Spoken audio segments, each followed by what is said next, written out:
Olá, você que nos acompanha aqui pelas ondas da Rádio Melodia. Meu muito boa noite, paz do Senhor para quem nos escuta. Aqui quem fala é evangelista Everton. Esta é a transmissão da Igreja Evangélica Assembleia de Deus, Ministério Missão de Viçosa, Minas Gerais. Nós estamos situados ali, a Rua Doutor Brito, número 348, no centro da cidade. Nosso pastor presidente é o pastor Getúlio Fagundes e, como estamos impossibilitados de fazer nossos cultos no templo, nós estamos lançando mão aqui das ondas da Rádio Melodia e você também pode nos acompanhar no YouTube pelo canal AD Viçosa. Esse programa acontece às quartas, sextas e domingos, sempre às 19h30. Além da rádio e do YouTube, você também pode nos acompanhar pelo Instagram no perfil Umadev Viçosa. Lá estão acontecendo lives com participação de vários irmãos, com direção do pastor e também da mocidade, sempre às segundas, quartas, sextas e domingos também, depois do programa da rádio, às 20h30. Lá no YouTube, você vai encontrar também as lições da Escola Bíblica Dominical, que vão ao ar no domingo ao longo do dia. Pela manhã, a lição dos jovens e ao longo do dia, a lição dos adultos. Você também vai acompanhar essas lives pelo Facebook, no perfil Umadev Viçosa. Então, não tem desculpa, você pode ficar ligadinho conosco aqui da Igreja Assembleia de Deus, mesmo em tempos de quarentena. Glória a Deus. Vamos ouvir agora nossa querida irmã Tuca. Estamos todos com saudades e ela manda uma saudação. Irmã Tuca. Quero cumprimentar a todos vocês com a paz do Senhor, dizer que eu estou com muita, mas muita saudade, principalmente dos nossos cultos, né, da Santa Ceia, que já fazem acho que 2 que nós não nos encontramos mais. E saudade, né, de dar um abraço nos irmãos, nas irmãs, chegar na igreja e ver o porteiro sorridente esperando a gente, a recepcionista recebendo a gente com um abraço. Saudade dos ensaios a Filadélfia, que mesmo quando nós erramos, a irmã Vânia dá bronca, depois acaba todo mundo rindo do amor que ela tem por cada um de nós. E sabemos que tudo isso vai passar, né? Que a gente não sabe quanto tempo vai demorar, mas Deus é que sabe, né? O povo fala de pico, de curva, de contorno, de quarentena, de mais não sei quanto tempo, mas isso só vai até onde Deus colocar a mão dele e falar, até aqui tá bom, já deu, para, porque Deus é que sabe de todas as coisas, e nós sabemos que a última palavra sempre é dele, né? E o que eu mais tenho ouvido nas redes sociais, né, irmãos, é muitas mensagens de amigos meus que chegam falando, irmã, tudo bem, né? Daqui a pouco isso tudo vai passar e volta a ser tudo como antes. E essa frase, irmãos, volta a ser tudo como era antes, me dá muita tristeza, porque eu creio, né? Isso é a minha opinião. Eu acho que se voltar a ser tudo como era antes, eu acho que nós realmente não aprendemos nada com isso, né? Porque esse foi um tempo não só de pandemia, de epidemia, de quarentena, ou seja, lá o nome que estão dando, mas foi um tempo também de reflexão, de nós como cristãos saber que nós precisamos fazer muito mais para a obra do Senhor do que nós temos feito. Às vezes nós somos negligentes, eu falo isso por mim mesma, que às vezes eu falo não quando eu posso falar sim, falo sim como às vezes nem com tanta vontade de fazer, mas agora que vontade que dá, né, de estar na igreja, de estar participando de tudo, dos ensaios, de ir para a cantina, de fazer qualquer coisa na igreja, fazer qualquer coisa para a obra do Senhor. E nós sabemos que voltar a ser como antes não vai voltar, mas que nós possamos usar esse tempo para pensar naquilo que o Senhor espera de cada um de nós e que nós podemos dar muito mais para a obra do Senhor do que nós temos dado. Eu queria deixar para a meditação de todo mundo um versículo que está em Abacuque 17 e 18, que diz assim, ainda que as figueiras não produzam frutos e as parreiras não deem uvas, ainda que não haja azeitonas para apanhar, nem trigo para colher, ainda que não haja mais ovelhas nos campos, nem gado nos currais, mesmo assim eu darei graças ao Senhor e louvarei ao Deus, o meu Salvador. A minha Bíblia tem uma tradução um pouco diferente, Mas eu queria dizer para os irmãos que eu estou com muita saudade de todo mundo e que o Senhor abençoe e visite cada família, que nós possamos ter fé, que isso vai passar e que nós possamos entender e acreditar que Deus está no controle de tudo. Todos vocês tenham uma noite abençoada e fiquem firmes, porque em breve estaremos todos juntos como irmãos, adorando e bendizendo o nome do Senhor na bleia. Pai do Senhor, irmãos, obrigada pela oportunidade, Everton. Deus abençoe você, sua família. Pai do Senhor, presidente, evangelista Everton, todo mundo que está ouvindo. Aleluia! Louvado seja Deus. Um abraço para você também, Tuca. Nós estamos firmes em Jesus, sabendo que Ele tem o controle de todas as coisas. Nós cremos assim. Queremos também agora ouvir uma oportunidade com a nossa querida irmã Kathleen, trazendo uma rápida saudação. Cumprimento os irmãos com a paz do Senhor nessa noite. Gostaria de ler uma passagem que está em Tiago, capítulo 4, verso 13 ao 15. Eia agora vós que dizeis, hoje ou amanhã iremos a tal cidade, e lá passaremos um ano e contrataremos e ganharemos. Digo-vos que não sabeis o que acontecerá amanhã, porque que é a vossa vida? É um vapor que aparece por um pouco e depois se desvanece. Em lugar do que devieis dizer, se o Senhor quiser e se vivermos, faremos isto ou aquilo. Nós temos vivido de uma forma independente de Deus. Em um mundo onde o fazer, agir, empreender e ser ativo tem sido mais importante. Nós temos deixado de colocar nossos planejamentos e decisões na presença e na vontade de Deus. Fazemos planos conforme as nossas vontades e confiamos nela. Nos tornamos dependentes de nós mesmos. Estamos vivendo num mundo onde Deus, nosso Criador, nosso Pai e Messias, tem sido colocado à margem pelas pessoas. Verso 16. Mas agora vos gloriais em vossas presunções. O da agora, tal como está, é maligna. Gostaria de ler também em Provérbios 16, 18. A soberba procede à ruína, e a altivez do espírito procede à queda.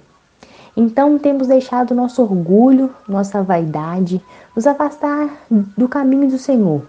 Ele que nos ensina a ser sábios, buscar a sua sabedoria, a ser humildes, para que a gente não permita que as coisas dominem nosso coração. Gostaria de ler Provérbios 22, verso 4. O galardão da humildade e o temor do Senhor são riquezas e honra de vida. Então o Senhor, em meio a essa quarentena, Ele nos tem dado uma oportunidade de buscarmos mais a sua palavra, o seu mandamento. Ele tem nos encaminhado e nos permitido a sua sabedoria, de uma forma que nos aproximemos mais dele, nos tornemos mais sensíveis à sua graça. Ele nos dá a oportunidade de vincular a nossa vida ao seu querer. Eu gostaria de ler um versículo que tem caminhado comigo durante muito tempo, que está em Provérbios capítulo 16, verso 1. O coração do homem pode fazer planos, mas a resposta certa dos lábios vem do Senhor. Então o Senhor nos ensina a ser sábio e entregar nossas vontades, nossos planos, nossos sonhos às suas mãos. E nós devemos aproveitar as oportunidades que nos são dadas. Mesmo que pareça que não tem dado certo, podemos viver com a certeza de que Deus ele tem cuidado de nós. Seja em qualquer situação, nós podemos pensar que estamos sozinhos, desolados, mas o Senhor tem estado do nosso lado e nos dado força para que a gente se levante a cada dia e vivemos. Isso podemos nos permitindo sonhar, crescer e viver essa oportunidade de nos aproximar dele em meio a essa quarentena. E acho que não tem graça maior do que estar na presença do Senhor. Então eu agradeço a minha oportunidade em nome de Jesus. Amém. Louvado seja Deus. Que nós possamos confiar todo o nosso planejamento, os nossos projetos, os nossos sonhos na mão de Deus, porque dele vem a resposta certa, dele vem aquilo que nós necessitamos. Amados irmãos, nós vamos ouvir a irmã Vanja nessa hora, que nos traz uma saudação lá de Teresina, onde ela está, né, em viagem. Queremos que em breve ela estará de volta com o pastor Getúlio. Ela manda esse abraço e essa saudação para nós, irmã Vanja. A paz do Senhor para todos. Eu quero dizer aos meus amados ouvintes que estão nos ouvindo nesta oportunidade, eu quero crer que a bênção de Deus está sobre a vida de vocês. Quero deixar uma palavra no livro de Lucas, capítulo 5, que diz que aconteceu que ao apertá-lo a multidão para ouvir a sua palavra, estando ele junto ao lago de Genezaré, viu 2 barcos junto à praia, mas os pescadores estavam já desembarcados e lavavam as redes. Entrando em um dos barcos, que era de Simão, pediu que se afastasse um pouco da praia e, assentando, ensinava do barco a multidão. Quando acabou de falar, disse a Simão: Faze-te ao largo e lança as vossas redes para pescar. E respondeu Simão: Mestre, havendo trabalhado toda a noite, nada apanhamos, mas sob a tua palavra lançaremos as redes. Isto fazendo apanhar grande quantidade de peixe, a ponto de se romperem as redes. Então fizeram sinal aos companheiros do outro barco, que fossem ajudá-lo, e foram e encheram ambos os barcos, a ponto de quase ir a pique. Vendo isto, Simão Pedro prostou-se aos seus pés e disse: Jesus, Senhor meu, retira-te de mim, porque sou pecador. Pai Celestial, na tua presença, eu quero crer que o Senhor é aquele que já tem para nós uma palavra do teu coração para o coração de todos esses que nos ouvem, porque o Senhor é aquele Deus de surpresa, Deus de milagre, Deus de oportunidade, Deus de chance, Deus que chama as nossas vidas e faz a existência aquilo que não é. E o Senhor é aquele que já tem assinalado para nós uma vitória especial para o coração daqueles que estão sintonizados. Senhor, eu creio no teu trabalhar nesta oportunidade e quero eu ser profeta de Deus e quero eu ser, Senhor Deus, o canal de bênção para essas vidas que estão sintonizadas conosco, para a honra e glória do nome do Senhor Jesus. Amém. Eu quero dizer, meu amado ouvinte, que eu estou falando a um grupo de pessoas que estão à frente do seu tempo. Enquanto muitos já têm se colocado ao largo, já têm se desanimado, já têm se colocado de um lado para o outro para não querer guerrear. Eu quero crer que eu estou falando um grupo de pessoas que querem continuar guerreando, que querem continuar labutando, porque creem que o melhor já está por vir. E nós encontramos aqui um homem chamado Simão, que estava dentro de um quadro muito difícil nesse momento, pois segundo a sua palavra, disse ele, já a noite toda guerreamos, já a noite toda tentamos pescar, de um lado para o outro lançamos a nossa rede, mas nada apanhamos.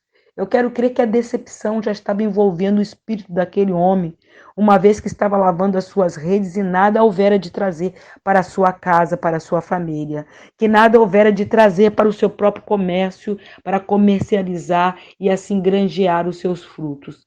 Mas eu quero dizer para você nesta noite que se você se encontra em uma situação em que você está decepcionado por uma situação ou por outra, está querendo tomar uma decisão, está querendo tomar um posicionamento, eu quero convidar a você a fazer como Simão.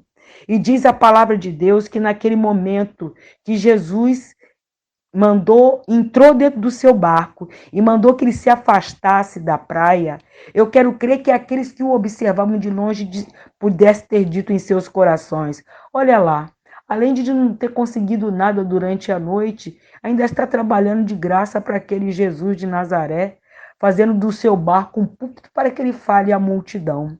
Quem sabe as críticas de longe também já têm vindo para a sua vida, assim como veio para a vida de Simão. Mas diz a palavra de Deus que quando Jesus terminou de ensinar a multidão, disse a Pedro: Pedro, entra-te ao mar alto, entra-te para dentro do mar. Porque muitas das vezes nós não conseguimos entender que aonde foi nossa derrota, aonde está sendo nossa derrota, aonde está sendo a nossa dificuldade, é ali que Deus quer nos levantar, é ali que Deus quer nos honrar. E o Senhor deu uma ordem para ele: lança a tua rede e vai ver o que eu vou fazer. Ele disse: olha, Senhor, eu já tenho tentado muitas vezes, mas é só pela tua palavra, é mediante a tua palavra. Eu quero dizer para você nesta noite, quem sabe você já tem tentado de um lado para o outro, mas mediante a autoridade da palavra de Deus, fica tu na posição e receba o melhor de Deus, porque Deus quer te levantar aí onde você está. E diz a palavra de Deus que ele lançou a rede, e naquele que ele lançou a rede, apanharam tantos peixes, que o seu barco ia a pique. E o que eu achei muito interessante é que a bênção, quando veio para a vida dele, veio de tal tamanho que ele teve até que dividir com aqueles que de longe, quem sabe, estava criticando. Quem sabe aqueles seus companheiros que estavam olhando para ele e vendo ele fazer algo inusitado, dizendo, olha lá, o Nazareno chegou e tomou o seu barco para poder fazer de igreja, fazer de púlpito, e ainda está trabalhando de graça, porque esse homem, ele está no mesmo barco que nós, porque nós estamos na mesma situação, nós conseguimos apanhar nada durante a noite. Eu quero dizer para você que se você ficar na posição que Deus quer, e no lugar da bênção, até mesmo no lugar da tua dificuldade, no lugar onde está sendo a tua derrota, Deus é aquele que vai te levantar. Receba essa palavra, receba de Deus essa palavra de incentivo, porque o melhor deles ainda está por vir. E diz a palavra de Deus que aqueles companheiros vieram socorrer, porque a bênção de Deus, quando vem na nossa vida, é assim. Ela é não só para nós, mas para aqueles que estão ao nosso redor. E disse aqui a palavra de Deus, no versículo 9, pois à vista de que se admiraram e se apoderou-se dele uma grande multidão, e se apoderou dele um grande temor, e também dos seus companheiros, porque a pesca foi maravilhosa. Eu quero dizer para você que os feitos de Jesus na sua vida também vai causar admiração a muitos, porque muitos não conseguem entender o trabalhar de Deus nas nossas vidas, mas o importa é que nós ficamos na posição e ele é aquele poderoso para tomar a nossa frente. E aqui no versículo 11, e diz, e arrastando-lhe eles os barcos sobre a praia, deixaram tudo e o seguiram. Eu quero dizer que ninguém que tem uma experiência poderosa com o Senhor Jesus jamais vai ficar da mesma maneira. E eu quero crer que você, neste momento, nesse mar de, quem sabe, de compromisso, no mar até mesmo de temores, no mar até mesmo de preocupações, eu quero dizer para você, deixa Deus trabalhar nesse mar, deixa Deus tirar desse momento em que você não vê possibilidade para você, porque diz a palavra de Deus que arrastando eles o mar para a praia, seguiram. Eu quero dizer para você nesta noite, continua seguindo os passos de Jesus, porque mediante a palavra dele, aleluia, ele vai nos honrar. Nesta noite eu quero dizer duas coisas para você, meu amado irmão. Fique debaixo desta palavra de autoridade, essa palavra que dá força, que dá coragem, que dá direcionamento, e creia que o melhor de Deus está por vir. Que Deus abençoe a todos em nome de Jesus e que a bênção de Deus possa estar sobre a sua vida em nome de Jesus. Amanheceu, nada pesquei, parecia ser apenas mais um dia como qualquer outro. Estava cansado, sem forças, desanimado, decidida a largar tudo e parar. Deus conhece tua estrutura, sabe o que está fazendo. Mesmo que seja difícil, não pares, Ele está vendo. Colheu todas as tuas lágrimas e mandou a te falar. Pega o que Ele te entregou e volte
Aleluia! Glória a Deus! Nós cremos e sabemos que o Senhor é poderoso para nos honrar, se assim nós permanecermos fiéis à sua palavra tão preciosa. Nesta hora queremos também ouvir uma oportunidade com o presbítero Célio. Cumprimento a todos nesta noite com a paz do Senhor Jesus. Quero trazer uma meditação de Deus para os nossos corações, que se encontra no livro de Mateus, capítulo de número 9, versículo de número 20. Agradeço a Deus por trazer aqui uma meditação aos nossos corações. Amém, irmãos? Diz assim: e eis que uma mulher que havia 12 anos padecia de um fluxo de sangue, chegando por detrás dele, tocou a orla da sua veste, porque dizia consigo: se eu tão somente tocar sua veste, ficarei sã. E Jesus, voltando-se e vendo-a, disse: tem ânimo, filha, a tua fé te salvou. Imediatamente a mulher ficou sã. Irmão, nós vemos aqui uma palavra que fala de uma mulher que padecia de um fluxo de sangue. Essa mulher, irmãos, ela tinha ali um problema, que a Bíblia diz que ela já havia gastado todo o seu dinheiro com os médicos ali naquela época.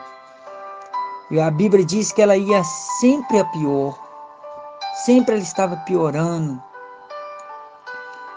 E ela ouviu falar de Jesus, que Jesus curava, que Jesus libertava e que Jesus transformava. E ela teve uma atitude. Ela disse: se eu tão somente eu tocar na sua veste, eu ficarei sã desta enfermidade. Irmãos, interessante é que ela sai no meio de uma multidão, porque a Bíblia vai nos dizer que uma multidão seguia Jesus ali, e ela sai no meio daquela multidão, e a Bíblia diz porque Jesus ali já ia para a casa de um homem, de um chefe ali, porque a sua filha estava enferma, e uma multidão ia seguindo Jesus. E aquela mulher, ela sai com uma atitude no seu coração de tocar na sua veste, ela ia ficar sã. E ela sai no meio daquela multidão e ela toca nas vestes de Jesus. E Jesus para aquela mulher, Jesus para e pergunta para os seus discípulos: quem me tocou? E os discípulos dizem para Jesus: Senhor, a multidão te aperta, muitos te tocam. E o Senhor diz: quem me tocou? E Jesus diz: não, alguém me tocou diferente, porque de mim saiu virtude. Irmãos, eu quero dizer, nesse momento que nós estamos passando, que nós possamos também ter uma atitude diferente, como aquela mulher teve, uma atitude de fé, uma atitude de confiança, uma atitude de confiança no nosso Deus, porque a atitude diferente gera também reações diferentes. Muitos tocavam em Jesus, mas quando aquela mulher tocou, algo diferente aconteceu. Sabe por quê, irmãos? Porque ela tocou com fé, ela tocou com confiança, ela creu, que ela tão somente ela tocasse em Jesus, aquele problema ia ser resolvido. Então, irmão, nesses momentos difíceis, vamos também ter atitude diferente, de fé, porque a fé, ela move o coração de Deus. E Deus agrada daquele que aproxima dele com fé. E que nós possamos, irmãos, nesses momentos difíceis, ter a nossa fé, usar a nossa fé, a nossa confiança, né? Porque o nosso Deus, Ele é o mesmo ontem, hoje, eternamente, Ele não muda. É assim como Jesus, né, Ele curou aquela mulher, assim como Jesus, né, Ele ali, né, Ele salvou a vida daquela mulher, porque Ele disse: filha, tenha bom ânimo, a tua fé te salvou. Eu quero dizer, irmão, nesses momentos difíceis, Jesus também, Ele está olhando por mim e por você. Eu quero dizer que neste momento difícil, né, nós precisamos usar a nossa fé, né, porque nós viveremos pela fé. Eu deixo essa palavra em nome de Jesus e que o Senhor te abençoe em nome de Jesus. Amém. O presbítero Célio nos falou agora, nós agradecemos pela palavra de vitória. Queridos, nós vamos, nessa hora, ouvir uma reflexão final com a nossa querida irmã Leonália, que nos manda essa mensagem. Você se concentre, abra o seu coração, porque Deus quer falar com você. Irmã Leonália. Eu cumprimento os amados irmãos e ouvintes com a paz do Senhor Jesus. Quem vos fala é sua irmã em Cristo, Leonália. E eu gostaria que você pegasse aí o seu exemplar, a sua Bíblia, e abrisse no livro do profeta Isaías, no capítulo 1, a partir do versículo 16. Vamos ler alguns versículos. Já pegou aí? Abra aí, faça essa leitura comigo. Estou esperando. Bora aí, pessoal. Vamos pegar a palavra aí. Seu celular, seu tablet. Onde tem um exemplar aí, abre em Isaías 1, a partir do versículo 16. Podemos ir? Vamos ler. Lavai-vos, purificai-vos, tirai a maldade de vossos atos de diante dos meus olhos e cessai de fazer o mal. Aprendei a fazer o bem, praticai o que é reto, ajudai o oprimido, fazei justiça ao órfão, tratai da causa das viúvas. Vinde, então, e argui-me, diz o Senhor.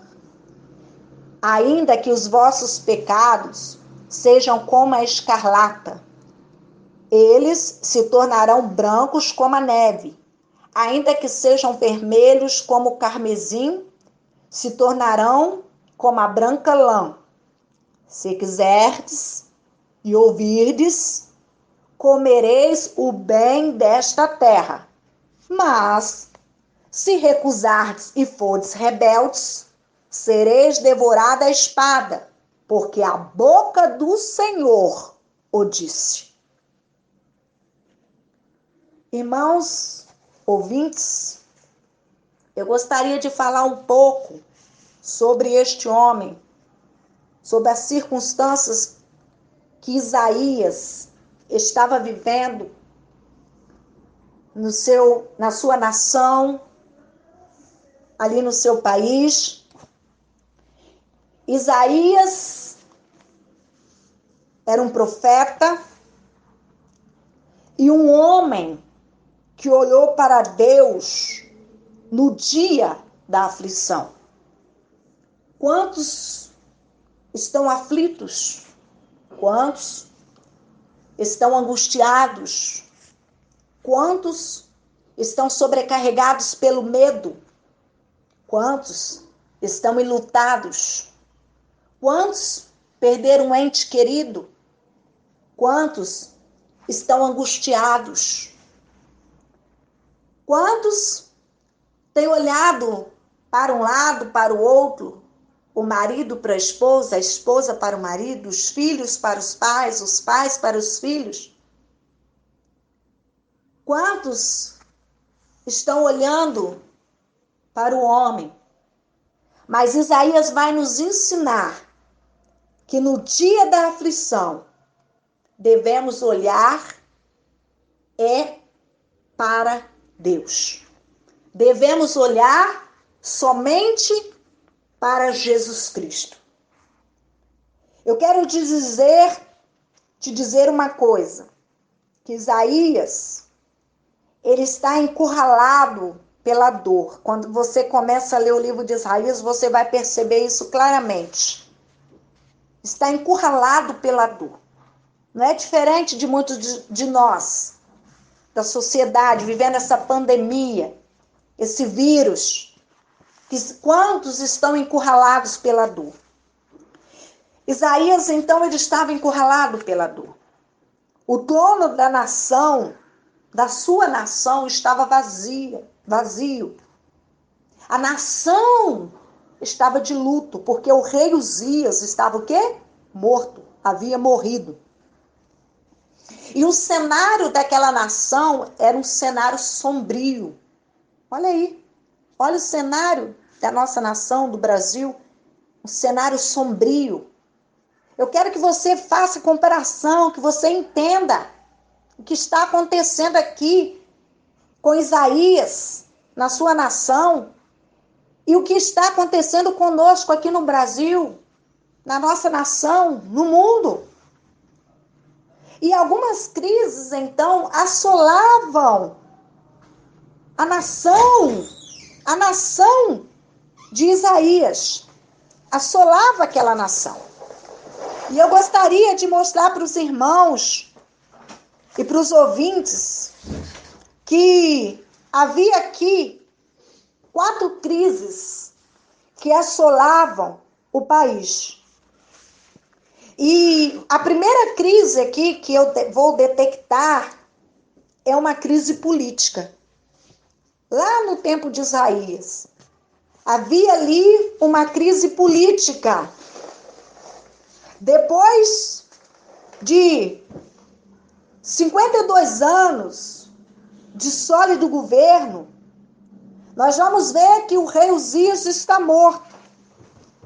O vácuo do trono, o vácuo ali no trono, ele trouxe uma insegurança à nação e um futuro incerto na política. Quando o rei morre, há uma insegurança à nação e observe que há um futuro incerto ali naquela política. A alternância no governo de Judá foi desastrosa. Levantaram-se em Jerusalém muitos homens, mas esses homens, eles oprimiam o povo e fizeram desviar a nação da presença de Deus. Ele está vivendo aqui uma crise política profunda. Nós estamos vivendo uma crise política profunda. A corrupção está instalada dentro do palácio.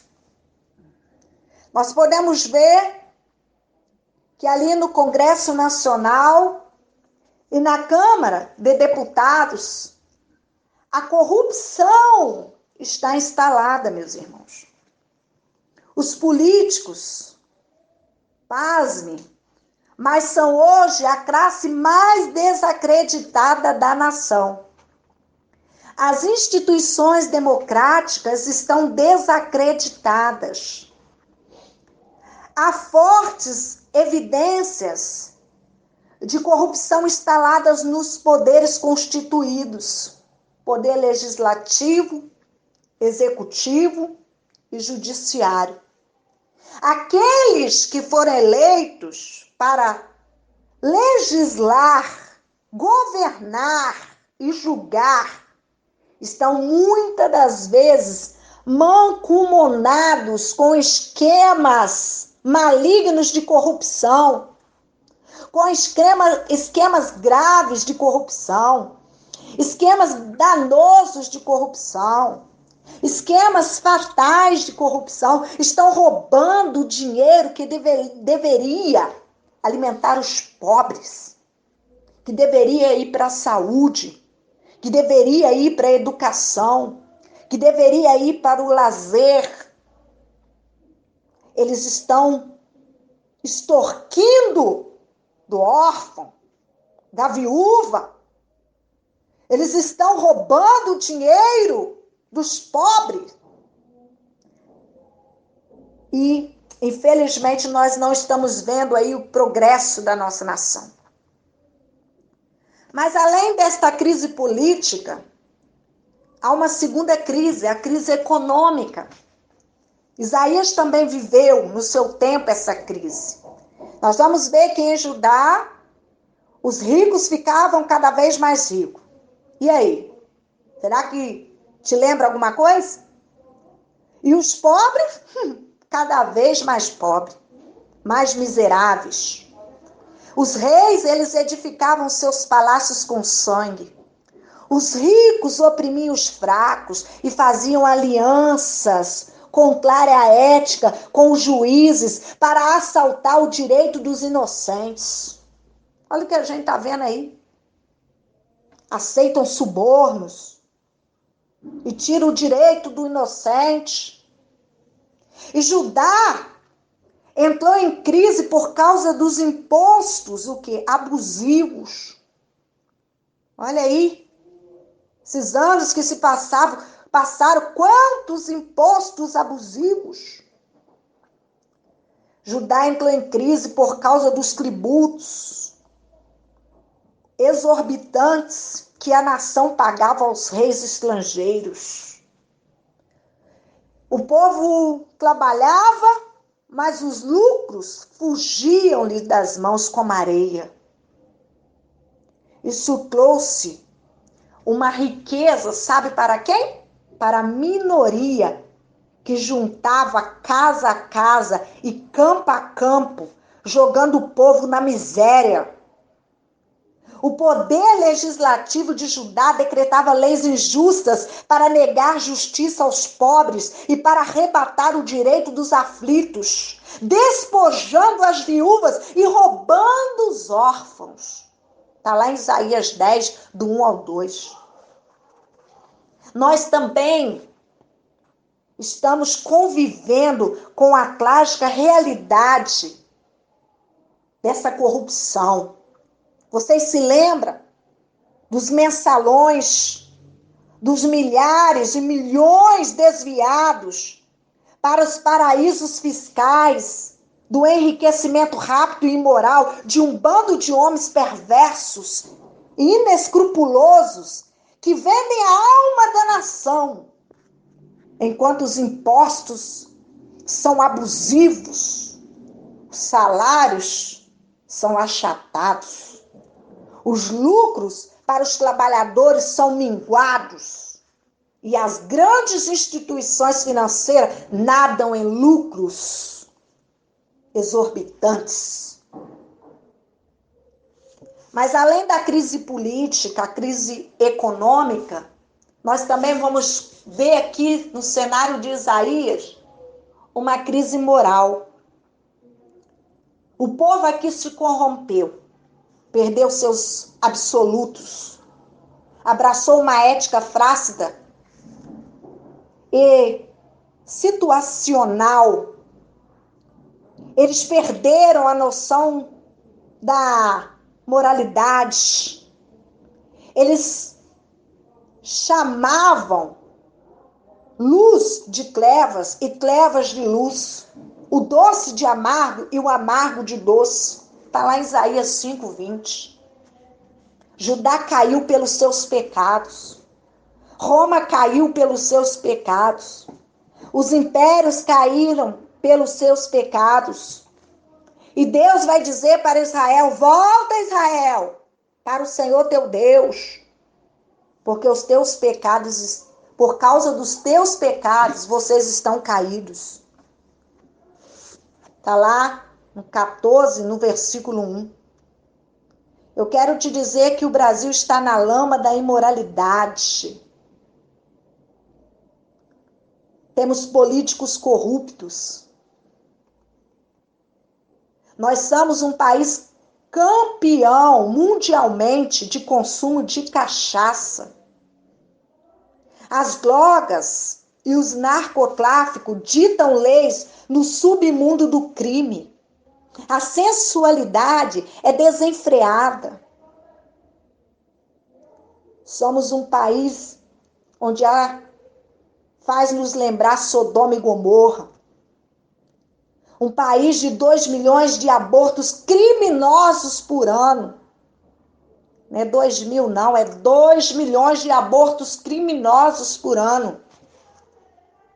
O país do carnaval, dos estádios megalomaníacos, do samba, o reino da pinga, o império da desonestidade e da mentira, o país das mães dos adolescentes, dos filhos sem pai, do crime organizado, dos sequestros criminosos, uma crise moral.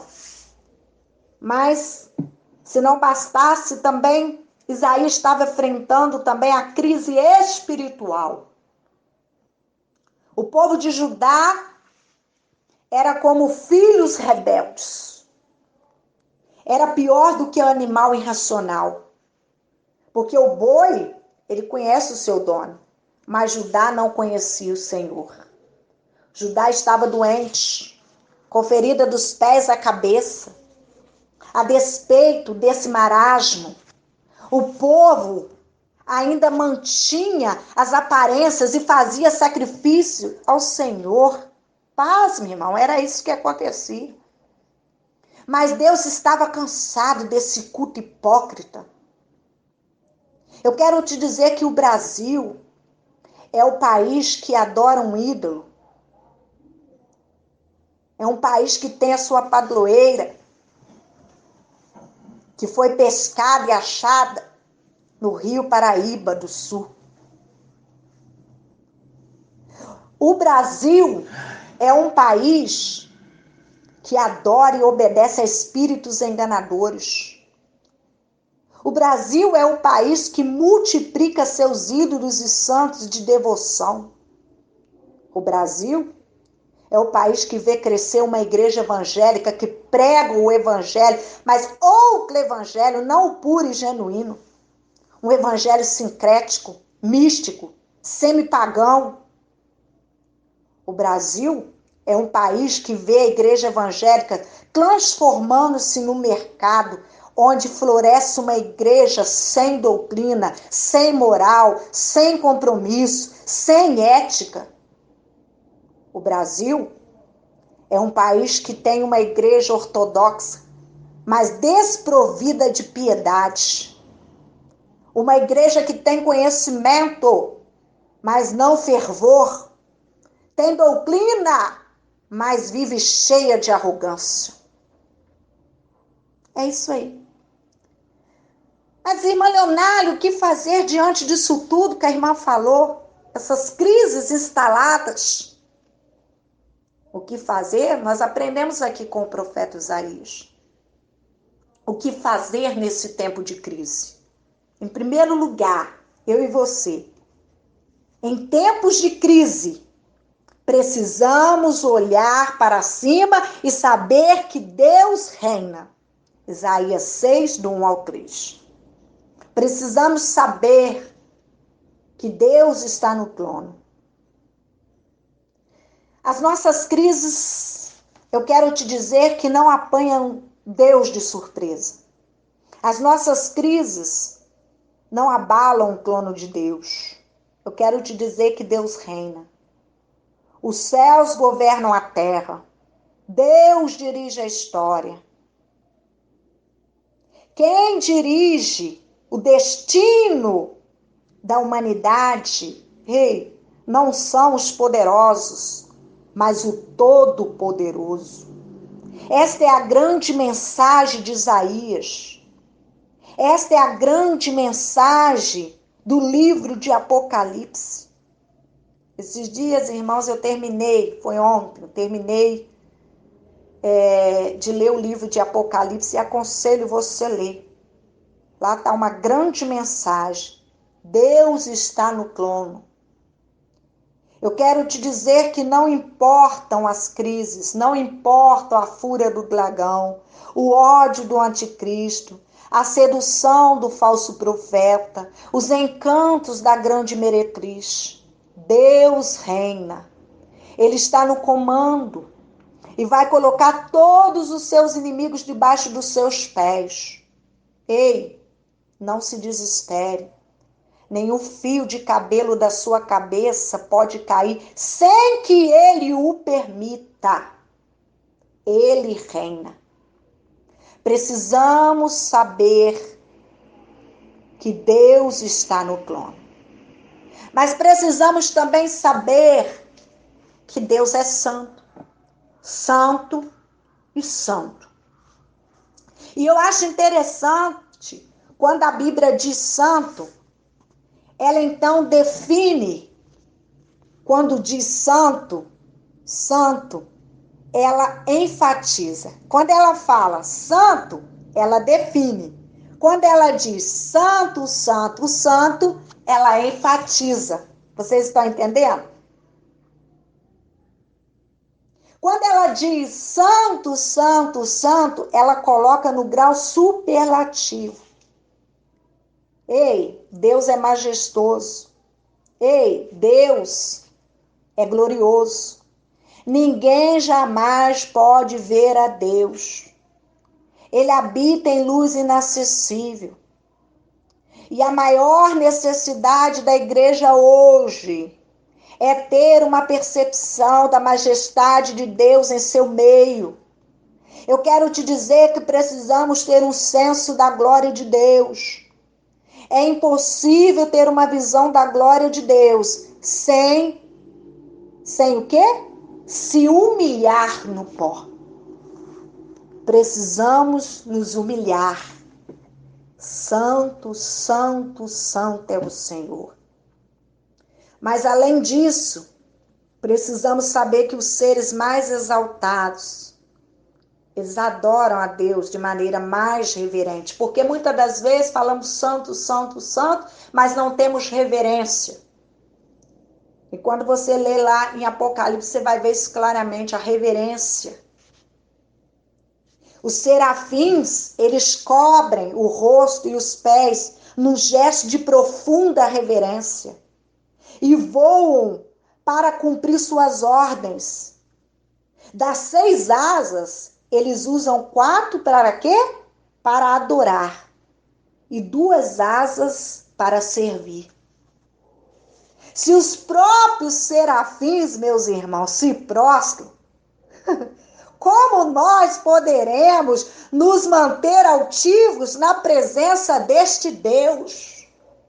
Me responda. Precisamos saber que os seres mais exaltados proclamam quem Deus é e o que Deus faz. Deus é santo e toda a terra está cheia da sua glória. Ele é o Senhor dos exércitos, o Deus que luta por nós, o Deus que guerreia as nossas guerras, que se manifesta e que age poderosamente em favor do seu povo. Ei, esse é o nosso Deus. Esse é o nosso Deus. Mas nós também precisamos entender que na crise precisamos olhar para dentro e saber que necessitamos da misericórdia de Deus. Está lá em Isaías 6, do 4 ao 7. Você precisa se autoanalisar, olhar para dentro de si nesta crise e entender que você precisa da misericórdia de Deus. Eu quero te dizer que nós precisamos ter uma visão pessoal da nossa real condição aos olhos de Deus. Você precisa refletir sobre isso. Quando nós lemos o livro de Isaías, nós vamos ver que antes de Isaías contemplar Deus, ele distribuiu uma série de ais. Primeiro, ai dos gananciosos, Isaías 5:8. Segundo, ai dos soberbos, Isaías 5:11. Terceiro, ai dos injustos, Isaías 5:18. Quarto, ai dos corrompidos moralmente, Isaías 5:20. Quinto, ai dos soberbos, Isaías 5:21. 6. Ai dos farristas, Isaías 5:22. Mas agora, quando você vê o Senhor, quando ele, Isaías vê o Senhor, ele se volta para dentro de si e diz, primeiro ele fala, ai dos soberbos, ai dos gananciosos, ai dos beberrões, ai, vai falando. Mas quando ele vê o Senhor, o cenário muda. Ele olha para dentro de si e diz, ai de mim. Está lá no 6, no versículo 5. Eu quero te dizer que Russell Shedd, não sei se é assim que se pronuncia, Russell Shedd, ele diz que o maior pecado da igreja hoje é a dureza do coração.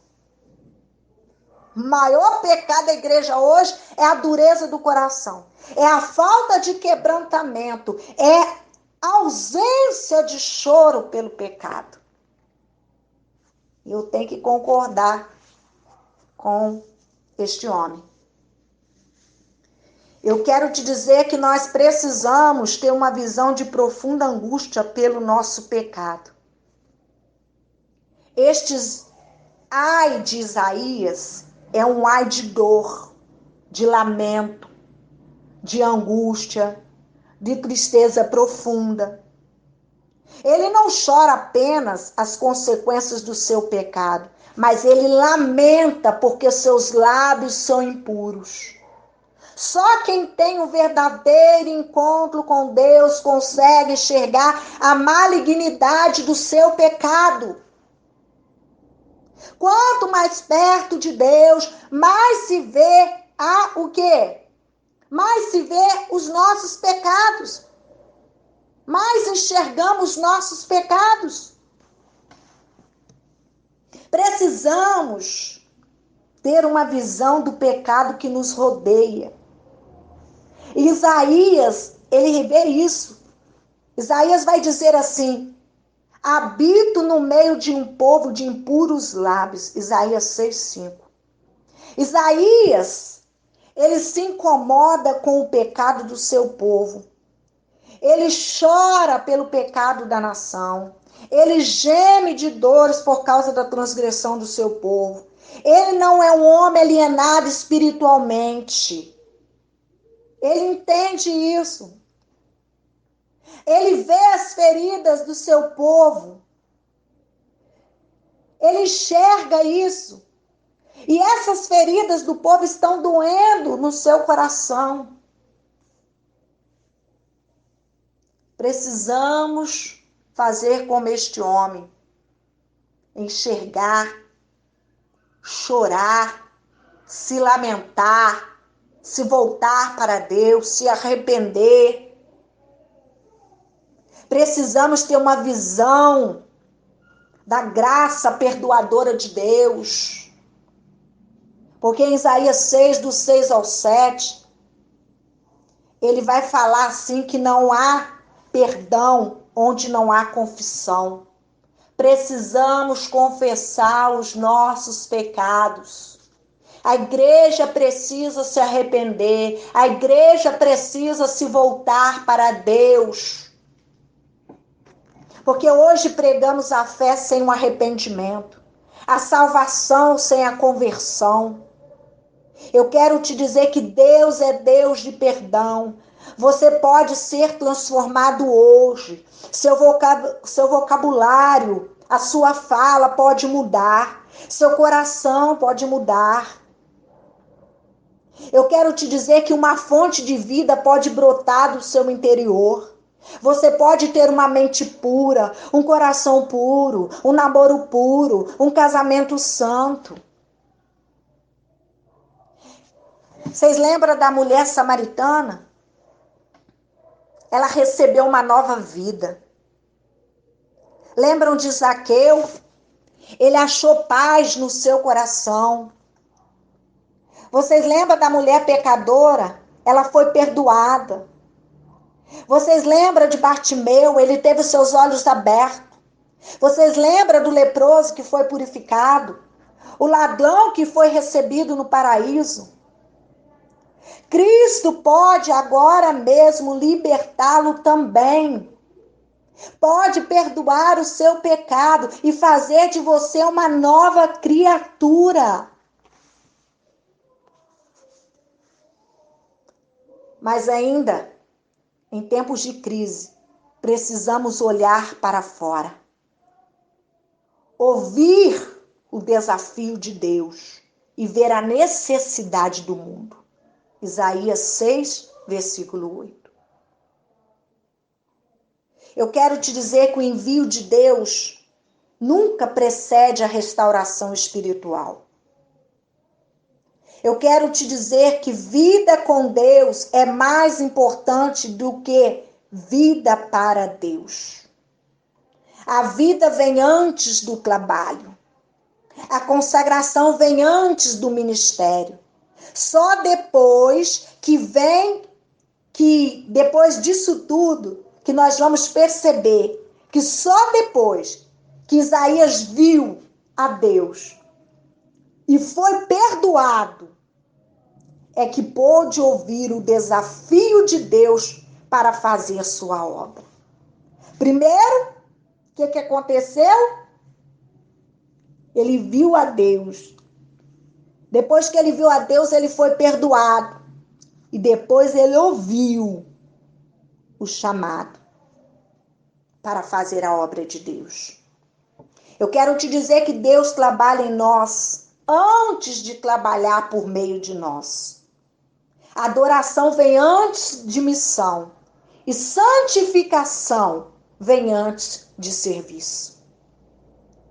Irmãos, o chamado é dirigido a todos aqueles que foram perdoados. O Deus que salva é o mesmo que chama para o serviço. Deus não nos salvou para a indolência, mas Ele nos salvou para o serviço. Somos todos membros do corpo, somos todos ramos da videira, somos todos ovelhas, somos todos ministros da reconciliação. Não feche os seus ouvidos, não endureça o seu coração. Eu quero te dizer que o campo é o mundo. Não chegue diante de Deus de mãos vazias. Deus não o salvou apenas para levá-lo para o céu, mas para que você fosse um vaso de honra em suas mãos, a fim de levar o seu evangelho aos pecadores. Uma certa missionária, ela disse: eu não recebi um chamado, eu obedeci a uma ordem. Mas para encerrar, nós temos que ter a disposição de atender ao chamado para fazer a obra de Deus. Isaías, então, depois de toda aquela experiência, ele se coloca nas mãos de Deus. O fogo começou a arder em seu peito. A brasa havia queimado em seus lábios. Ele se levantou, ele se dispôs, ele atendeu.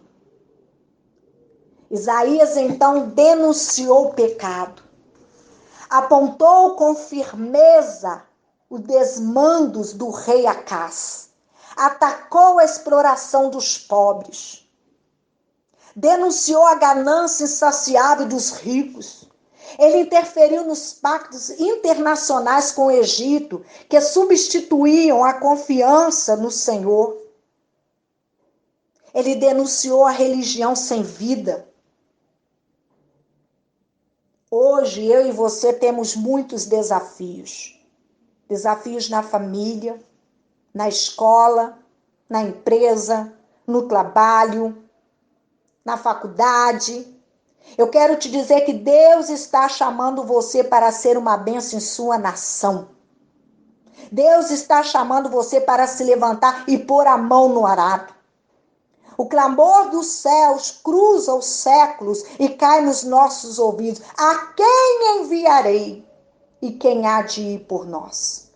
E que possamos responder: eis-me aqui, envia-me a mim. Não turbe o seu coração. Se posicione e não tenha medo, tenha fé, porque o Senhor Jesus está no controle das nossas vidas. E nenhuma folha vai cair se Ele não permitir. Que Deus vos abençoe e que o Senhor venha te abençoar a sua casa, abençoar a sua família. Oremos. Senhor meu Deus, neste momento eu quero te apresentar este ouvinte, este irmão, esta irmã, que ficou conosco até o final, que recebeu esta tua palavra. Que ele seja uma terra boa, que venha frutificar e que o teu nome venha a ser engrandecido. Olha aí, Senhor, nada foge do teu controle e eu sei que o Senhor está no controle dessa pandemia. Eu sei que o Senhor está cuidando deste homem, desta mulher, desse pai, desta mãe, desses filhos. Eu sei que o Senhor está removendo todo medo, toda desesperança. Eu sei que o Senhor vai entrar no poder executivo, legislativo e judiciário. Nada foge do teu controle, que o Senhor vai trazer às claras o que está oculto, o que está escondido, que eles clamam as câmaras escondidas, e que o Brasil vai ser um país abençoado, vai ser um país próspero, aonde os pais terão o seu trabalho, onde as mães terão o seu trabalho, onde os filhos serão educados pela sua família com sabedoria. Varre a corrupção do Brasil, adentra os hospitais, cura aqueles que estão enfermos. Meu Deus, os asilos, os orfanatos, as crianças, os adolescentes, os jovens. Visita nesta hora esta casa, esta família, que às vezes não tem o que comer na mesa, supre as necessidades. Dá um basta nessa situação. Acaba, Senhor, com este vírus e dá saúde. Convence, Senhor, a tua igreja, o teu povo, as nossas lideranças. Convence, Senhor, a família, a sociedade, que possamos nos arrepender, que possamos nos voltar para o Senhor e reconhecer que só o Senhor é Deus. Em nome de Jesus Cristo, nós te pedimos, certos e crendo na vitória, porque ela breve virá, em nome de Jesus. Que Deus vos abençoe. Louvado seja Deus! Verdadeiramente o Senhor é aquele que está no controle de todas as situações. Que Ele possa nos abençoar como nação e como igreja, para que assim possamos nos posicionar de modo que venhamos agradar a Ele. Amados, vai ter uma live agora, que acontece segunda, quarta, sexta e domingo, lá no perfil Umadev Viçosa, tanto no Facebook quanto no Instagram. Acompanhe também as escolas bíblicas dominical, lá no canal do YouTube, AD Viçosa, onde você também encontra essa e outras transmissões. Deus te abençoe.